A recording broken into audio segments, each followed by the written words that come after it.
Hello students, this is class 10th and the chapter is resources and development. We will complete this chapter today and the topic is going on soil. Soil क्या है? Soil का means होता है that it is the broken part of any parent rock. किसी भी rock का जो broken part है उसे हम कहते हैं soil. जब वो बहुत ज़्यादा parts में टूट कर बहुत एक लाइक पाउडर जब बन जाता है तो उसे हम क्या नाम देते हैं? सॉइल का नाम देते हैं. तो सॉइल क्या है? रिन्यूएबल रिसोर्स है, एक रिन्यूएबल नेचुरल रिसोर्स है सॉइल. रिन्यूएबल नेचुरल रिसोर्स का मतलब ये बार बार जितनी भी जैसे पेरेंट रॉक है, पेरेंट रॉक के टूटने से ये बार बार बनता रहेगा, वेदरिंग ऑफ रॉक्स होता रहेगा और जैसे जैसे वेदरिंग ऑफ रॉक्स होता रहेगा वैसे वैसे ही जो आपका जो सॉइल फॉर्मेशन है वो भी होता रहेगा. Medium of plant growth, plant growth का बहुत ही अच्छा मीडियम है, बहुत ही अच्छा क्या है, या फिर हम ये भी कह सकते हैं कि एकमात्र only a medium of plant growth. Plant growth के लिए इकलौता एक मीडियम क्या है? सॉइल. अगर सॉइल नहीं होगी तो क्या आप फर्श पे लगा सकते हो? आप पत्थर पे प्लांट लगा सकते हो? नहीं लगा सकते. लेकिन उसी रॉक का, उसी पत्थर का, उसी चट्टान का जब वेदरिंग हो जाती है, चाहे वो विंड के थ्रू हो, वाटर के थ्रू हो, जब उसकी वेदरिंग हो जाती है तो वेदरिंग मतलब ब्रेकिंग डाउन ऑफ पार्टिकल्स. जब उसकी वेदरिंग हो जाती है तो वेदरिंग के बाद वो किस में बदल जाती है? सॉइल में, और उसमें आप इजीली प्लांट ग्रोथ कर सकते हो. तो soil is a most important factor of the plant growth. Support different types of living organism. बहुत सारे लिविंग ऑर्गेनिज्म जो हैं वो किस पर डिपेंड होते हैं? जैसे हम भी हैं, बहुत सारे ऐसे लिविंग ऑर्गेनिज्म हैं. We are also depend on the soil because we are vegetarian or non-vegetarian, and indirectly the non-vegetarian is also depends on the plant growth, because when the plant growth is done, then animals will be done, and the animals will be done, then they can call non-vegetarian, they can eat them. And the vegetarian people तो directly involve हैं किस पर? Soil पर, क्योंकि plant growth नहीं होगी तो वो क्या खाएंगे? सिंपल है. अगर बात करें कि जितने भी लिविंग ऑर्गेनिज्म हैं, बहुत सारे छोटे छोटे ऑर्गेनिज्म भी हैं जो किस पर डिपेंड होते हैं? प्लांट ग्रोथ पर डिपेंड होते हैं. Take million of years to form. जो सॉइल है ये बहुत सारे ईयर लगाती है बनने में, यानी कि सॉइल जो है वो बहुत टाइम लगता है. ऐसा नहीं है कि within 10 days to 15 days soil आई और मतलब चट्टान थी, उसके टुकड़े टुकड़े हो गए और इतना बारीक पाउडर बन गया, ऐसा नहीं होता. बहुत मिलियन और फिर लाखों करोड़ों साल लगते हैं सॉइल को बनने में. और बनती कैसे है सॉइल की? जितने भी जो रॉक्स होती हैं, बहुत बड़ी बड़ी जो रॉक्स होती हैं, वो कैसी रॉक है? पेरेंट रॉक जो है, पेरेंट रॉक, बेड रॉक, और डिपेंड होता है किस पर? उनका वेदरिंग होना. वेदरिंग किस किस तरीके से होती है? देखो, क्लाइमेट पर डिपेंड करता है वहाँ का वेजिटेशन. सॉइल जो है वो कैसी होगी वो डिपेंड होती है उसकी क्लासिफिकेशन पे, वहाँ के क्लाइमेट पे. अगर क्लाइमेट बहुत ज़्यादा ठंडा है, जो वेदरिंग जो होती है वो कैसी होती है? थोड़ी स्लो होती है. अगर क्लाइमेट गर्म है तो वेदरिंग ऑफ रॉक्स जो है वो तेज़ी से होती है और सॉइल फॉर्मेशन भी तेज़ी से होता है. वेजिटेशन पे डिपेंड करता है किस टाइप की वेजिटेशन वहाँ पाई जाती है. प्लस टाइम, जितना ज़्यादा टाइम लगेगा जो सॉइल के पार्टिकल्स हैं वो उतने ही फाइन होंगे. अगर जैसे कम टाइम लगता है तो जो सॉइल के पार्टिकल हैं, जैसे कोई भी एक ये रॉक है, अगर इसको थोड़ा कम ही टाइम हुआ है तो इसके जो पार्टिकल होंगे वो कैसे होंगे? थोड़े बड़े होंगे. अब अगर इसका ज़्यादा टाइम हो जाएगा तो वेदरिंग जो है वो बहुत ज़्यादा हो जाएगी, तो जो पार्टिकल है वो कैसे हो जाएंगे? छोटे छोटे हो जाएंगे. तो टाइम पर डिपेंड करता है कि जो सॉइल के जो पार्टिकल्स हैं वो किस तरीके के होंगे, छोटे होंगे या फिर बड़े होंगे. अब इन सारे फैक्टर्स पर डिपेंड करता है. अब सॉइल जो है वो कैसी बनेगी ये किस पर डिपेंड करता है? ये भी डिफरेंट थिंग्स है. फोर्सेस ऑफ नेचर, नेचर के फोर्सेस. नेक्स्ट है टेम्परेचर. नेचर के कौन कौन से फोर्सेस? टेम्परेचर. मैंने आपको बताया था अगर टेम्परेचर ज़्यादा होता है जिन एरियाज का, वहाँ पर सॉइल फॉर्मेशन कैसे होता है? बहुत तेज़ी से होता है. Actions of running water. Running water जैसे कि हमने देखा होगा जहाँ पर भी रिवर होती है, जहाँ पर रिवर फ्लोइंग होता है, रिवर बेसिन होता है, रिवर बेसिन में जो वहाँ का एरिया होता है वहाँ पे क्रॉप बहुत अच्छी होती है. क्यों होता है वहाँ पे कल्टीवेशन बहुत अच्छा? इस वजह से होता है कल्टीवेशन अच्छा क्योंकि वहाँ पर जो रॉक्स होती हैं वो लगातार जो उनका वेदरिंग है वो रेगुलर होता रहता है, क्योंकि जो वाटर है वो रेगुलर अपने साथ जो रॉक्स हैं उनको घिसता हुआ उनके पार्टिकल्स को काटता हुआ ले जाता है और इससे वहाँ पर जो सॉइल है वो रेगुलर फॉर्म में बनती है, और जब नई एल्यूवियल सॉइल उनको मिलती है तो वहाँ पर कल्टीवेशन जो क्रॉप है वो उसके लिए बहुत ज़्यादा उपजाऊ होती है। तो ये बहुत ज़रूरी है रेगुलर वाटर का जाना। जैसे आपने देखा होगा जो रिवर है, रिवर के आसपास आपको जो स्टोन्स मिलते हैं वो कैसे मिलते हैं, स्टोन्स आपको सारे मिलेंगे गोल गोल। क्यों मिलते हैं वो गोल गोल? और अगर अपन नॉर्मली अगर किसी जगह पर जाकर देखें, हमारे यहाँ पर देखिए तो ऐसे आड़ी टेढ़ी सी शेप में, इस तरीके से शेप में आपको सारे स्टोन्स मिलेंगे, लेकिन आप रिवर में जाके देखिए, रिवर के आसपास के जो पत्थर है वहाँ आप देखिए वो आपको सारे कैसे मिलेंगे, बिल्कुल गोल गोल मिलेंगे। किस लिए मिलेंगे गोल गोल? क्योंकि वहाँ का जो वाटर है जब वो फ्लो करता है, वाटर जब फ्लो करता है तो फ्लोइंग वाटर से उन पत्थरों को धीरे धीरे काट दिया जाता है, और वो जो पत्थर है वो धीरे धीरे कटते जाते हैं, और कटने के साथ साथ वो क्या हो जाते हैं, छोटे छोटे पार्टिकल्स में चेंज हो जाते हैं। जब वो छोटे छोटे पार्टिकल में चेंज हो जाते हैं तो उसको हम क्या नाम दे देते हैं, सॉइल का नाम दे देते हैं। तो actions of running water, wind, running water, wind, इनके एक्शंस को ही, विंड से भी सॉइल का फॉर्मेशन होता है, यानी सॉइल एक जगह से दूसरी जगह पर जाती है, उड़ करके एक जगह से दूसरी जगह पर जाती है, वहाँ की क्लाइमेट पर डिपेंड करता है कि वो सॉइल का फिर फॉर्मेशन कैसे होगा। अब हम बात करते हैं केमिकल और ऑर्गेनिक चेंजेस की। जब सॉइल जो है जिस तरीके की क्लाइमेट के संपर्क में आती है उसके अंदर वैसे ही केमिकल्स डेवलप हो जाते हैं, और उसके ऑर्गेनिक चेंजेस भी उसी के अकॉर्डिंग हो जाते हैं, और उसी पर, इनके केमिकल और ऑर्गेनिक चेंजेस पर ही सॉइल का फॉर्मेशन डिपेंड करता है कि कितनी जल्दी होगा सॉइल का फॉर्मेशन, या फिर कितने फाइन पार्टिकल्स में होगा। जो उसके पार्टिकल्स हैं वो अच्छे होंगे या फिर थोड़े से रेगर होंगे, ये डिपेंड करता है वहाँ के ऑर्गेनिक चेंजेस पर। जैसे कहीं कहीं की आपने देखा होगा कि किसी जगह की जो सॉइल है वहाँ पर उसके अंदर सॉल्ट बहुत ज़्यादा होता है, किसी के अंदर सोडियम, वही सॉल्ट बहुत ज़्यादा होता है, किसी के अंदर नाइट्रोजन बहुत ज़्यादा होता है। तो ये सब किस पे डिपेंड करता है, ये डिपेंड करता है वहाँ के ऑर्गेनिक जो प्रॉपर्टी है, वहाँ की जो जैसी रॉक है, रॉक के अकॉर्डिंग जैसी प्रॉपर्टी बनेगी उसी पर डिपेंड करेगा हमारा सॉइल का फॉर्मेशन। अब हम बात करते हैं कलर कैसा होगा सॉइल का, ये डिपेंड करेगा कि वो किस टाइप की रॉक से बनी है, यानी कि उसकी पेरेंट रॉक जो है वो कैसी है। अगर पेरेंट रॉक जो है वो ब्लैक है या इग्नियस रॉक से बनी है तो ब्लैक सॉइल होगी, रेड से बनी है तो रेड सॉइल होगी। तो जैसा आपका पेरेंट रॉक होगा, जैसा सॉइल, जैसा पेरेंट होगा तो उसकी वेदरिंग से वैसी ही क्या बनेगी, सॉइल बनेगी, उसी कलर की सॉइल बनेगी। थिकनेस हमारी जो है सॉइल की वो डिपेंड करती है टाइम पे। ये मैंने आपको यहाँ बताया था कि अगर सॉइल को बनते हुए बहुत ज़्यादा टाइम हो गया है तो वो टाइम होते होते क्या हो जाएगा, वो धीरे धीरे जल्दी होगा अगर, तो वो पार्टिकल्स में तो चेंज हो जाएगी, लेकिन वो फिर धीरे धीरे क्या हो जाती है, रेगर हो जाती है, क्योंकि वो विंड के थ्रू क्या हो जाएगी, उड़कर एक जगह से दूसरी जगह पर चल जाएगी, और फिर जो मोटे पार्टिकल होंगे, जो बिग पार्टिकल होंगे वो वहीं पर रह जाएंगे। लेकिन अगर नई सॉइल बनी है तो उसके जो पार्टिकल्स होंगे वो कैसे होंगे, फाइन होंगे और उपजाऊ भी होंगे, क्योंकि उनमें जो वाटर होल्डिंग कैपेसिटी वगैरह है वो काफ़ी अच्छी है। टेक्सचर कैसा होगा ये भी उसी पर डिपेंड करता है, एज, वही टाइम कितना हुआ, और केमिकल प्रॉपर्टी, सॉइल की सारी प्रॉपर्टीज उसकी पेरेंट रॉक पर, बेड रॉक पर, वेजिटेशन पे, टाइम पे, इन सभी पे डिपेंड करती हैं। अब हम बात करते हैं क्लासिफिकेशन ऑफ सॉइल। सॉइल का भी क्लासिफिकेशन किया गया है। क्लासिफिकेशन किस किस तरीके से किया गया है देखिए, एलुवियल सॉइल, डिफरेंट टाइप की आपको सॉइल बताई गई है। एलुवियल सॉइल, सेकंड है आपकी ब्लैक सॉइल जिसे हम कॉटन सॉइल भी कहते हैं। नेक्स्ट है आपकी red and yellow soil. Next आपकी लैटेराइट सॉइल जिसे ब्रिक सॉइल भी कहा जाता है। एरिड सॉइल, बिल्कुल ड्राई सॉइल होती है ये। एंड फॉरेस्ट सॉइल जो फॉरेस्ट एरियाज में मिलती है। अब इनके बारे में हम थोड़ा सा इलेबोरेट करके पढ़ते हैं, उसके बाद हम पढ़ेंगे soil erosion and soil conservation, और इसके बाद आपका चैप्टर कंप्लीट हो जाएगा। अब हम बात करते हैं एलुवियल सॉइल की। तो देखिए एलुवियल सॉइल क्या है,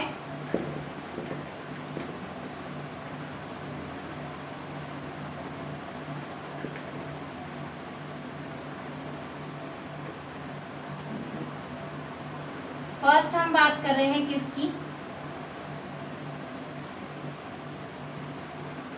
एलुवियल सॉइल की। एलुवियल सॉइल क्या होती है, एलुवियल सॉइल जो है ये होती है कि जो रिवर्स होती है जितनी भी, एलुवियल सॉइल होती है जो रिवर्स के द्वारा फ्लो होकर आती है। रिवर्स के द्वारा फ्लो होकर जो प्लेन्स में आ जाती है उसे हम क्या कहते हैं, एलुवियल सॉइल। जैसे कि जो भी जैसे हिमालय वगैरह के बारे में आपने सुना होगा कि हिमालयन रिवर्स है, 9th क्लास में आपने पढ़ा होगा। हिमालयन रिवर्स जो है वहाँ पर पूरे पहाड़ हैं इस तरीके के, उनके बीच में से क्या निकल रही हैं, रिवर्स निकल रही हैं। तो ये जो पूरा पहाड़ी जो एरिया है, ये रिवर्स जो है वो इन पत्थरों को धीरे धीरे क्या करती आती हैं, काटती हुई आती हैं। और जब ये इन पत्थरों को काटती हुई आती है तो इनके साथ साथ इसके जो कटा हुआ जो पार्ट है वो इसके अंदर पानी के साथ साथ ही आ जाता है। और जैसे ही ये प्लेन्स में जाती हैं तो ये जाकर यहाँ पर अपने ये जो भी जो यहाँ से जो लेकर आती हैं उसको ये यहाँ जमा कर देती है। और ये नदियों के द्वारा, रिवर्स के द्वारा जो फ्लो करके लाई जाने वाली जो मिट्टी है, यानी कि इन चट्टानों को काटते हुए आके जो फाइन पार्टिकल्स लेकर आती हैं, उसे ही हम क्या नाम देते हैं, एलुवियल सॉइल का नाम देते हैं। इसे ही क्या कहा जाता है, एलुवियल सॉइल कहा जाता है। तो जितनी भी रिवर्स हैं, एलुवियल सॉइल जो है, देखिए हिमालयन रिवर्स, हिमालयन रिवर्स में पाई जाती है एलुवियल सॉइल। हिमालयन रिवर जितनी भी आती है उन सभी के आसपास जहाँ पे भी हो जाती है, जैसे जिसमें गंगा, ब्रह्मपुत्र, इंदस,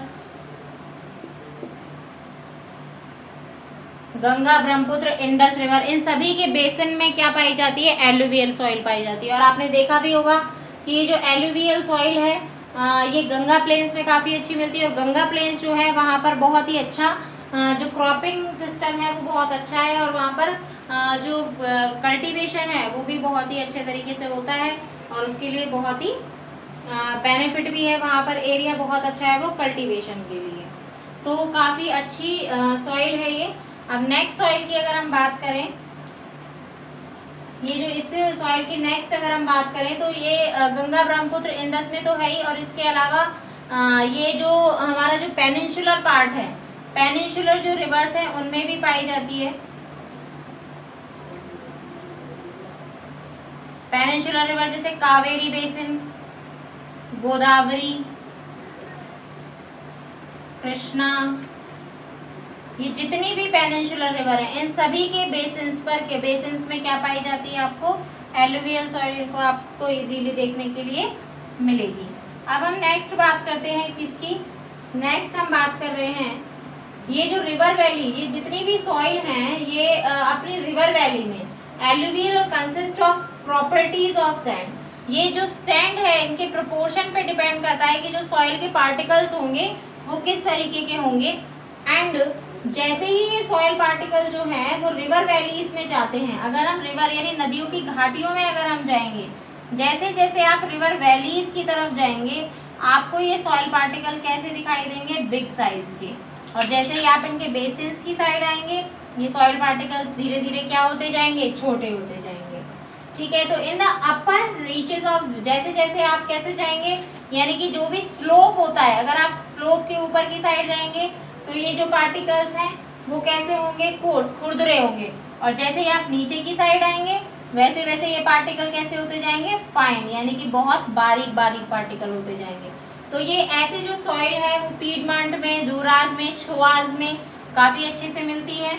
अब नेक्स्ट हम बात करते हैं किसकी, इसकी कुछ पार्ट्स हैं या कैटेगरीज हैं एलुवियल सॉइल की, वो है खादर और बांगर। खादर और बांगर, खादर जो होता है, खादर कहा जाता है न्यू एलुवियल सॉइल को। खादर हम कहते हैं किसको, न्यू एलुवियल सॉइल को। नई एलुवियल सॉइल जो होती है, यानी कि ऐसी एलुवियल सॉइल, ऐसी नदियों के द्वारा पाई जाने वाली मिट्टी जो अभी अभी यानी कि 1-2 महीने के अंदर ही लाई गई है, उसे कहते हैं न्यू एलुवियल सॉइल। और इसके जो पार्टिकल्स होते हैं वो बहुत फाइन होते हैं और बहुत ज़्यादा उपजाऊ भी होते हैं। और बांगर जो होता है ये ओल्ड एलुवियल सॉइल होता है, इसके पार्टिकल कैसे होते हैं, बारीक होते हैं, महीन होते हैं। और बांगर जो है ये ओल्ड एलुवियल सॉइल, यानी पुरानी जो पहले जो नदियों के द्वारा जो मिट्टी बहाकर लाई जा रही थी उसको हम क्या कहते हैं, बांगर कहते हैं। तो ये पुरानी एलुवियल सॉइल है। इसके जो पार्टिकल्स हैं ये काफ़ी बड़े होते हैं साइज में, और इसमें कंकड़ जो होते हैं, मोटे मोटे कंकड़ की जो क्वांटिटी है वो बहुत ज़्यादा पाई जाती है। तो ये है हमारा खादर एंड बांगर। एलुवियल सॉइल जो होती है वो बहुत ज़्यादा फर्टाइल होती है। फर्टिलिटी में एलुवियल सॉइल सबसे ज़्यादा अच्छी है इनमें से। सबसे जितनी भी ये सॉइल्स आप देख रहे हैं, इन सभी सॉइल में से अगर प्रॉपर ट्रीटमेंट और इरिगेशन अगर मिल जाए तो सबसे ज़्यादा जो हाई फर्टिलिटी है, और इसी के अंदर हाई फर्टिलिटी इसके अंदर होती है। और पोटाश, जो भी हमें कल्टीवेशन के लिए बहुत इंपॉर्टेंट थिंग्स है, पोटाश है, फॉस्फोरस है, नाइट्रोजन है, ये इस सॉइल में बहुत ही अच्छी मात्रा में होते हैं। इसीलिए ये जो सॉइल है वो हमारी किसके लिए, हमारे कल्टीवेशन के लिए बहुत इम्पॉर्टेंट है। अब हमारी जो नेक्स्ट सॉइल है वो सॉइल है हमारी ब्लैक सॉइल। एलुवियल सॉइल सभी को आ गई होगी समझ में। अब हम बात करते हैं किसकी, ब्लैक सॉइल की।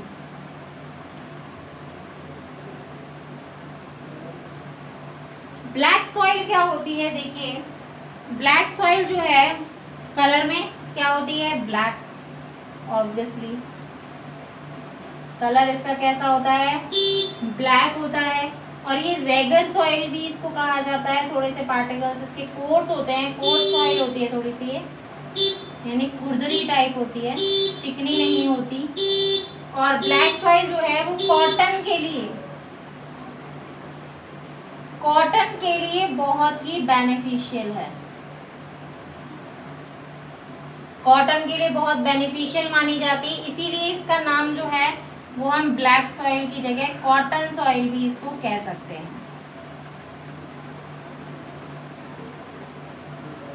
आपने देखा होगा कि जो कॉटन सॉइल है, कॉटन का जो एरिया है वो राजस्थान में जो सदर्न पार्ट है, इस तरफ साउथ वेस्ट जो पार्ट है, ये जैसे ये राजस्थान है हमारा, तो राजस्थान के इस पार्ट में क्योंकि यहाँ पर ब्लैक सॉइल बहुत ज़्यादा पाई जाती है, तो इस तरफ कॉटन का जो प्रोडक्शन है वो बहुत अच्छे तरीके से होता है।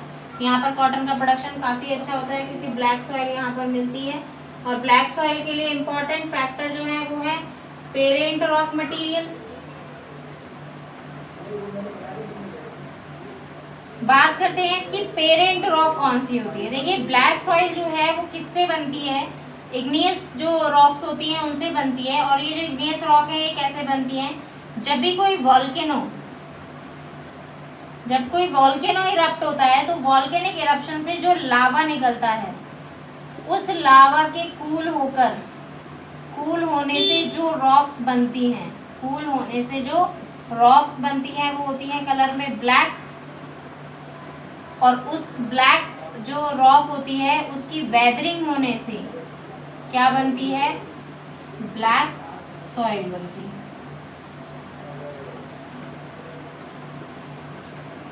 इस तरीके से बनती है ब्लैक सॉइल। इसीलिए क्योंकि ये जब आग वाला जो लावा होता है वो ठंडा होता है तो वो ब्लैक कलर की सॉइल बनती है, क्योंकि उसकी जो चट्टानें होती हैं वो कैसी होती हैं, ब्लैक कलर की होती हैं।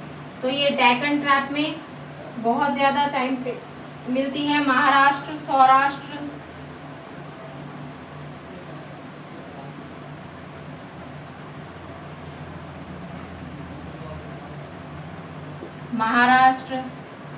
मालवा, मध्य प्रदेश, छत्तीसगढ़। इसका मेन जो पॉइंट है वो है कि इसकी वाटर होल्डिंग कैपेसिटी जो है वो बहुत अच्छी है। तो ये सॉइल है, इसकी वाटर होल्डिंग कैपेसिटी क्या है, काफ़ी अच्छी है। इसी वजह से ये कॉटन क्रॉप को काफ़ी अच्छे से अपने अंदर कल्टीवेट कर पाती है। इसी वजह से इसे ब्लैक सॉइल भी नाम दिया जाता है। अगर ये जो सॉइल है ब्लैक सॉइल, इसमें भी पोटाश, मैग्नीशियम, कार्बोनेट ये काफ़ी अच्छी मात्रा में मिलते हैं। हॉट वेदर में डीप क्रैक्स आ जाते हैं इसमें, और प्रॉपर एरेशन में हेल्प करती है। डीप क्रैक्स जब इसमें आ जाते हैं तो पानी जो है वो काफ़ी अंदर तक इसमें चला जाता है, और ये सॉइल स्टिकी हो जाती है जब ये गीली हो जाती है तो।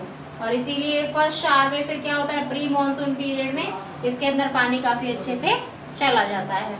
तो ये है वाटर होल्डिंग कैपेसिटी जो है इसकी काफ़ी अच्छी होती है। और जैसे ही जब ये सूख जाती है, यानी कि पानी जब इसमें नहीं मिलता है इसको, तो इसमें डीप क्रैक्स आ जाते हैं। डीप क्रैक्स आने से तो जैसे ही फर्स्ट मानसून होता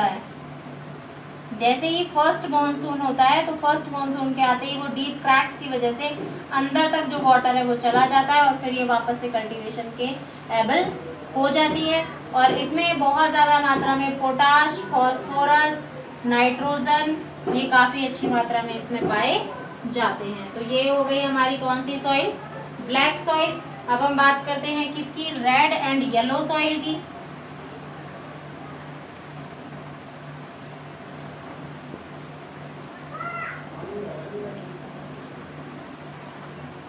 red and yellow soil. Red और येलो सॉइल जो है ये होती है क्रिस्टलाइन इग्नियस रॉक्स में आती है in areas of low rainfall. Low rainfall के एरियाज में आपको ये ज़्यादा मिलती है, क्योंकि ये डेक्कन प्लेट्यू वाले जो पार्ट है इसमें काफ़ी टाइम पे मिलती है। और ये जो सॉइल है छोटा सा इसका डेक्कन प्लेट्यू एरियाज में मिलती है।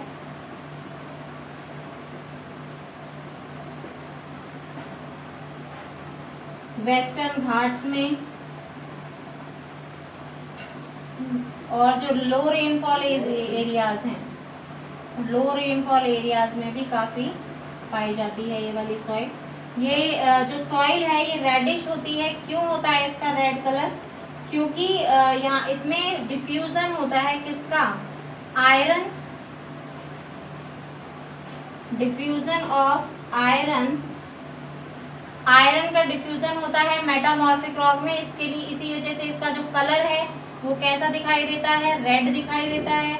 और ये येलो दिखती है जब ये हाइड्रेट हो जाती है, यानी पानी जब इसमें डल जाता है तो इसका कलर जो होता है वो क्या हो जाता है, हाइड्रेट होने के बाद इसका कलर जो है वो किस में बदल जाता है, येलो सॉइल में। तो इसीलिए इसको नाम दिया जाता है रेड एंड येलो सॉइल। अब नेक्स्ट जो सॉइल है हमारी वो है लेटेराइट सॉइल।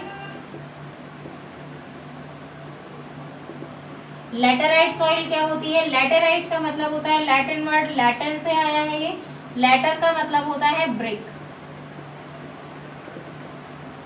ब्रिक मतलब ईंटें, वही कुछ रेडिश रेडिश कलर इसका भी होता है। लेटेराइट सॉइल जो है वो हाई टेम्परेचर और हैवी रेनफॉल वाले एरियाज में डेवलप होती है। ये हाई टेम्परेचर, जहाँ पर टेम्परेचर भी बहुत हाई हो और रेनफॉल भी हाई हो, हाई टेम्परेचर और हाई रेनफॉल वाले एरियाज में ही ये डेवलप होती है। और ये माइक्रो ऑर्गेनिज्म, यहाँ पे इस वाली सॉइल में ह्यूमस का जो कंटेंट होता है, क्योंकि ह्यूमस बहुत ही इंपॉर्टेंट फैक्टर है, टॉप सॉइल में पाया जाता है। जो भी ह्यूमस होता है क्या है, डेड और decaying matter, dead and decaying matter होता है जो सॉइल के ऊपर ऊपर, उसे हम क्या कहते हैं, ह्यूमस। तो ये डेड एंड डिकेइंग मैटर यानी ह्यूमस इसमें काफ़ी अच्छा पाया जाता है इस सॉइल में। और माइक्रो ऑर्गेनिज्म यानी डीकम्पोजर्स भी इस सॉइल में काफ़ी अच्छे से डेवलप होते हैं। माइक्रो ऑर्गेनिज्म काफ़ी अच्छे से इसमें डेवलप हो जाते हैं। तो ये ह्यूमस काफ़ी, और ह्यूमस इसमें भी होगा तो वो काफ़ी उपजाऊ होगी, एडिक्वेट, ये सूटेबल होती है कल्टीवेशन के लिए। कल्टीवेशन काफ़ी अच्छी हो जाती है इसमें अगर इसमें मैन्योर्स, कल्टीवेशन के लिए बहुत अच्छी है अगर इसमें मैन्योर्स वगैरह प्रॉपरली डाले जाएँ। तो मैन्योर्स, फर्टिलाइजर्स अगर इसमें प्रॉपर क्वांटिटी में अगर मिल जाते हैं तो इस सॉइल का काफ़ी जो अच्छा है प्रोडक्शन वो निकल के आ सकता है। तो ये हो गई हमारी लेटेराइट सॉइल। अब हम नेक्स्ट जो हमारी सॉइल है वो हम बात करते हैं किसकी, फॉरेस्ट सॉइल की। एरिड सॉइल की। एरिड सॉइल क्या है, बिल्कुल ड्राई सॉइल होती है। एरिड सॉइल जो होती है वो बिल्कुल ड्राई सॉइल होती है। और ये कहाँ पर मिलती है, ज़्यादातर जो एरिड सॉइल है वो पाई जाती है कहाँ, डेजर्ट एरियाज में, यानी सैंडी सॉइल जो होती है उसे एरिड सॉइल कहा जाता है। और डेजर्ट यानी कि जो वेस्टर्न राजस्थान है उस एरिया में आपको एरिड सॉइल काफ़ी मात्रा में मिल जाती है। इसमें जो भी प्लांट्स उगते हैं, वैसे तो यहाँ पर जो प्लांट्स हैं वो काफ़ी कम उगते हैं, लेकिन इसमें जितने भी प्लांट्स उगते हैं वो प्लांट्स सभी कैसे उगते हैं, जैसे जो भी कांटेदार प्लांट्स हैं वो सारे इसमें उगते हैं। तो ये एरिड सॉइल है हमारी, बहुत छोटा सा डिस्क्रिप्शन है इसका। जो एरिड सॉइल है ये कहाँ कहाँ पे पाई जाती है, एरिड सॉइल आपको मिलेगी जो वेस्टर्न राजस्थान में, और जो गुजरात है, गुजरात का भी आपको एरिया जो है उसमें भी आपको एरिड सॉइल काफ़ी मात्रा में मिल सकती है। अब नेक्स्ट है जो है वो है फॉरेस्ट सॉइल। एरिड सॉइल में कांटेदार जैसे खेजड़ी, नागफनी यानी कैक्टस, खेजड़ी, ऐसे काफ़ी सारे जो भी कांटेदार जो स्पाइंस वाले जो भी प्लांट्स होते हैं वो इसमें काफ़ी उगते हैं। और इनके अंदर इन प्लांट्स की क्वालिटी ये होती है कि ये जो प्लांट्स हैं वो बहुत अच्छे तरीके से वाटर को, यानी इनकी जड़ें भी काफ़ी लंबी होती हैं और वाटर को काफ़ी अच्छे तरीके से होल्ड कर लेते हैं। ये होती है एरिड सॉइल। प्रॉपर इरिगेशन से यहाँ पर काफ़ी अच्छे से क्या किया जा सकता है, इसमें मॉइस्चर भी बहुत ज़्यादा होता है और बहुत अच्छे तरीके से अगर इसमें इरिगेशन दे दिया जाए तो यहाँ पर प्रॉपरली क्या हो सकता है, कल्टीवेशन भी हो सकता है। नेक्स्ट अगर हम बात करें फॉरेस्ट सॉइल की, फॉरेस्ट सॉइल क्या होती है, देखिए फॉरेस्ट सॉइल जो है वो माउंटेनियस रीजन में मिलती है, क्योंकि माउंटेनियस रीजन में ये सॉइल जो है वो काफ़ी माउंटेनियस रीजन जो होते हैं उनमें बहुत ज़्यादा फॉरेस्ट एरियाज मिलते हैं। तो फॉरेस्ट एरियाज ज़्यादातर कहाँ होंगे, माउंटेन में, माउंटेनियस रीजन में ये सॉइल पाई जाती है। यहाँ पर भी काफ़ी अच्छा है, जो इसका टेक्सचर है सॉइल का बहुत अच्छा होता है और इस सॉइल टेक्सचर से ही क्या हो सकता है हमारे साथ इजीली इसका वेदरिंग हो सकता है, क्योंकि रिवर्स भी माउंटेन एरिया से काफ़ी अच्छी निकलती हैं। नेक्स्ट जो है हमारा एंड ऑफ टॉपिक है सॉइल इरोजन। सॉइल इरोजन क्या होता है, मिट्टी का अपनी जगह से हट जाना, विंड और वाटर से, वाटर और विंड की वजह से कई बार जो सॉइल है वो अपनी जगह से हट जाती है, इससे बहुत ज़्यादा कल्टीवेशन में भी नुकसान होता है। तो इसके सॉइल को कंजर्व हम कैसे कर सकते हैं, इससे सॉइल इरोजन से हम कैसे बचा सकते हैं, बिल्कुल एफॉरेस्टेशन करके। जितने ज़्यादा आप पेड़ लगाएंगे तो आप उसको एफॉरेस्टेशन से बचा सकते हैं। तो ये था आपका चैप्टर, इसको एक बार रीड कर लीजिएगा और इजीली इसको समझिए और इसके नोट्स कंप्लीट करके मंडे इवनिंग तक आप मुझे सेंड कर दें। So thank you, have a nice day.